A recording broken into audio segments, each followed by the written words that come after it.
Hi guys, फिर से एक बार आपका स्वागत है। आज मैं आपको आइलैंड यानी द्वीपों की ज़िंदगी की सबसे अहम चीज़ के बारे में बताने वाला हूँ। आज मैं बताऊँगा कि आइलैंड्स यानी द्वीपवासियों की लाइफ आम लोगों से अलग कैसे है। मैं आज समुद्री जहाज़ों के बारे में भी बात करने वाला हूँ। समुद्री जहाज़ों के कुछ डिटेल्स भी मैं आपके साथ आज शेयर करूँगा और यह भी बताने वाला हूँ कि आइलैंडर्स की ज़िंदगी में क्या क्या तकलीफ़ें हैं। तो आप वीडियो के अंत तक बने रहे और लाइक, शेयर, सब्सक्राइब करना ना भूलें। जैसा कि आप जानते हैं कि मैं अबू अंडमानी इस वक्त अंडमान निकोबार आइलैंड में हूँ। अंडमान निकोबार आइलैंड्स एक यूनियन टेरिटरी है, यानी केंद्र शासित प्रदेश। यह 572 द्वीपों का समूह बंगाल की खाड़ी में स्थित है। द्वीप तो आप जानते ही होंगे, जिसके चारों तरफ सिर्फ और सिर्फ समुद्र हो। इस द्वीप समूह का टोटल एरिया 8249 स्क्वायर किलोमीटर है और पॉपुलेशन लगभग 4 लाख के करीब। टोटल 572 आइलैंड्स में सिर्फ 38 आइलैंड्स में ही आबादी है, बाकी सब पूरे जंगल है। यह द्वीप समूह इंडिया से लगभग 1200 किलोमीटर की दूरी पर, जैसे कोलकाता से समुद्री फासला 780 माइल यानी 1255 किलोमीटर है और चेन्नई से 1190 किलोमीटर यानी 740 माइल के करीब है। यहाँ एकमात्र airport Veer Savarkar international airport जो पोर्ट ब्लेयर में स्थित है। चेन्नई, कोलकाता, न्यू दिल्ली, वैजाग और बेंगलुरु से यहाँ नियमित फ़्लाइट चलती है। मैक्सिमम लोग फ़्लाइट की जर्नी ही पसंद करते हैं, क्योंकि फ़्लाइट में कोलकाता चेन्नई से सिर्फ 2 ही घंटे में पहुंचा जा सकता है। फ़्लाइट में पैसेंजर तो आसानी से आ जा सकते हैं, लेकिन एक माचिस या एक नमक की पैकेट या बड़े से बड़े सामान को ले लो, हर एक सामान ये जैसे बिल्डिंग मटेरियल्स वगैरह, हर एक चीज़ के लिए हम आइलैंडर्स को इंतज़ार होता है जहाज़ की। द्वीपवासियों की आम ज़रूरत की चीज़ों से लेकर बेसिक नीड्स जो हम कहते हैं, तमाम ज़रूरी चीज़ें यहाँ जहाज़ से ही आती है। फ़्लाइट में वज़न ढोने की कैपेसिटी कम होती है, तो यह कहना गलत नहीं होगा कि द्वीपवासियों की लाइफलाइन अगर कोई है तो वह पानी का जहाज़ है। यह समुद्री जहाज़ द्वीपवासियों के ज़िंदगी की सबसे अहम चीज़ है। यहाँ आइलैंड्स में सुपारी, नारियल, रबर की अच्छी उपज होती है। यहाँ समुद्री मछलियाँ भी खूब मिलती है। यह सारी चीज़ें यहाँ से एक्सपोर्ट भी होती है, लेकिन आप एक आम इंसान की एसेंशियल नीड्स जैसे दाल, चावल, तेल, नमक, आटा वगैरह के लिए द्वीपवासी समुद्री जहाज़ों पर ही आश्रित है। अगर कोई बड़ी बीमारी हो गई और मेनलैंड ही जाना पड़ता है, और तो और एक आइलैंड से दूसरे आइलैंड में जाने के लिए भी सिर्फ समुद्री सफ़र ही होता है। कई लोग द्वीपों में ज़िंदगी गुजारने का ख्वाब देखते हैं, क्योंकि द्वीपों का मौसम साल भर एक सा रहता है, ना ज़्यादा ठंड ना ज़्यादा गर्मी। यहाँ के खूबसूरत बीचेस, शुद्ध वातावरण, बोट का सफ़र लोगों को लुभाती है। धार्मिक किताब के अनुसार दुनिया का पहला जहाज़ हजरत नूह नबी ने बनाया था। आज से लाखों साल पहले लकड़ी के बोट में सफ़र के सबूत मिले हैं। आर्कियोलॉजिस्ट को अब तक मिली सबसे पुरानी बोट पैसे कैनो है, जो नीदरलैंड में मिली थी, जो लगभग 8000 ईसा पूर्व में बनी थी। और अच्छी बात यह है कि आज बड़ी से बड़ी समुद्री जहाज़ मौजूद है, जिससे लोगों की ज़रूरतें पूरी हो जाती है।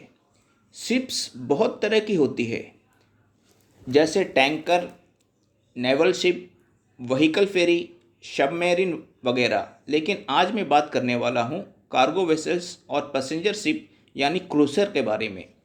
कार्गो शिप कह लो या फ्राइटर कह लो, यह मर्चेंट शिप होता है, जिसमें कार्गो, गुड्स एंड मटेरियल्स एक पोर्ट से दूसरे पोर्ट तक ले जाया जाता है। यह आकार में बहुत बड़े होते हैं और इसकी सामान ढोने की क्षमता बहुत ज़्यादा होती है। इसमें हज़ारों कंटेनर लोड होते हैं। इन कंटेनरों में सामान भरी जाती है। कंटेनर कई किस्म के होते हैं, जिसकी लंबाई 20 फीट से लेकर 40 या 45 फीट तक होती है। एक खाली कंटेनर का वज़न 3750 केजी के लगभग होता है और एक बड़ी कंटेनर 40,000 किलो तक जिसमें सामान आ सकता है। कई कंटेनर की डिज़ाइन भी सामान के हिसाब से अलग अलग होती है। कोई ऊपर खुला हुआ, कोई साइड खुला हुआ। एसी और इंसुलेटेड कंटेनर भी होती है जिसमें मीट, वेजिटेबल, फ्रूट से लेकर फार्मास्यूटिकल और बायोलॉजिकल मटेरियल्स भी आती है। और यह सारा कंटेनर लोड होता है कार्गो वेसल्स में। कार्गो वेसल्स में बड़े बड़े क्रेन्स भी लगे होते हैं जो कंटेनर्स की लोडिंग अनलोडिंग करते हैं। एक कार्गो शिप 30 साल के लगभग चलती है, फिर उसे स्क्रैप कर दिया जाता है। सामान को एक जगह से दूसरी जगह पहुंचाने में जो योगदान है, जी हाँ, 90% सामान दुनिया के एक कोने से दूसरे कोने तक कार्गो वेसल के जरिए ही पहुंचाई जाती है। एक बड़े कार्गो शिप की कैपेसिटी की बात करूं तो एक 400 मीटर लंबे और 60 मीटर चौड़े शिप में लगभग 2 लाख मैट्रिक टन सामान आ सकता है। 2 लाख मैट्रिक टन। अब आप खुद ही हिसाब कर लीजिए। ऐसा नहीं है कि कार्गो वेसल्स पूरी तरह सुरक्षित है। कभी कभी हादसे भी हो जाया करते हैं, कभी भयंकर एक्सीडेंट भी हो जाया करती है। अभी दिसंबर 2020 को यूएसए के करीब 14,052 कंटेनर ले जा रहे एक शिप तूफान में फंसकर डिसबैलेंस हो गया था, जिससे इसके 1,800 से ज़्यादा कंटेनर समुद्र में डूब गए थे। ऐसा नहीं है कि एक्सीडेंट सिर्फ कार्गो वेसल में ही होती है, पैसेंजर शिप में भी बड़े बड़े हादसे हो जाया करते हैं। टाइटैनिक के बारे में तो पूरी दुनिया जानती है, जिसमें 1500 लोग मारे गए थे। लेकिन जनवरी 1945 में Germany ship Wilhelm Gustloff second world war के वक्त डूबी थी, जिसमें 9,400 लोगों की जान चली गई थी। यह अब तक का सबसे बड़ा हादसा है। पैसेंजर शिप या क्रूज़र छोटी और बड़ी होती है और बहुत बड़ी और लंबी भी होती है। छोटी पैसेंजर शिप अक्सर एक आइलैंड से दूसरे आइलैंड की यात्रा करते हैं। छोटे छोटे आइलैंड्स में रहने वाले लोगों का आने जाने का साधन पैसेंजर शिप ही होता है। लेकिन कुछ लोग ऐसे भी होते हैं कि कमा कमा कर इतना पैसा हो गया कि खर्च करने वाला कोई नहीं। ऐसे रिच लोग मौज मस्ती या अपने लाइफ स्टाइल में कुछ चेंजेस लाने के लिए पूरी दुनिया के सैर में निकलते हैं। इन अमीर लोगों का बड़े बड़े क्रूज़र यानी बड़ी बड़ी जहाज़ वर्ल्ड टूर कराती है। इन जहाज़ों में सभी तरह की मौज मस्ती से लेकर खाने और पीने तक की सभी सुख सुविधाएं मौजूद रहती है। आपको सब कुछ मिल जाएगा, बस जेब ढीली करनी होती है। Bombay to Goa ship journey के लिए ही हज़ारों खर्च हो जाती है, तो आप अंदाज़ा लगा लीजिए कि वर्ल्ड टूर के लिए कितना खर्च होता होगा, तमाम मौज मस्ती के साथ। चलिए वर्ल्ड टूर से वापस अपने आइलैंड में आ जाते हैं। आइलैंड में बारिश खूब ज़्यादा होती है और समुद्र में साइक्लोन भी उठता रहता है। साइक्लोन में जहाज़ों का चलना मुश्किल हो जाता है और सभी जहाज़ों को सुरक्षित जगह पहुंचा दिया जाता है। हर सामान जहाज़ में आने की वजह से चीज़ें बहुत महंगी बिकती है। आलू, प्याज, फ्रूट्स और वेजिटेबल लगभग मेनलैंड से डबल रेट में बिकती है। और यहाँ मेन सिटी पोर्ट ब्लेयर में तो फिर भी ठीक है, और बाकी के सुदूर आइलैंड्स में यह और भी ज़्यादा महंगी हो जाती है।